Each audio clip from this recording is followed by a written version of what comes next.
عظمه على عظمه على عظمه يا ست.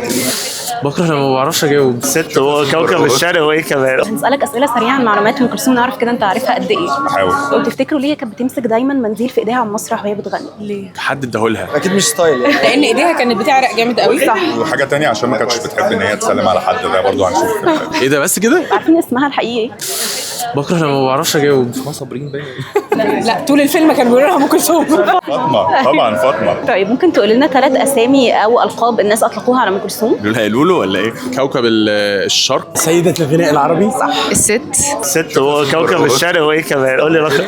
قول واحده طيب. اقول له ما اعرفش صراحه. حاجه بالسين. سومه طبعا. صح. ازاي وقع مني؟ والله لولو احلى. فاكرين الجملة اللي قالها أشهر معجب لأم كلثوم؟ اللي هو انا جاي لك من مش عارف منين يا ست. ايوه الراجل ده جاي لك منين بقى، كان جاي منين؟ انا الذاكره واقعه دلوقتي. عظمه على عظمه على عظمه يا ست. صح. عظمه على عظمه. على عظمه يا ست. لو النهارده أم كلثوم بتحضر معانا البريمير وقدامك إن أنت تسألها سؤال واحد، تختار تسألها إيه؟ والله ايه رايك؟ انبسطتي؟ هقول لها ازاي كده. فاهماكي؟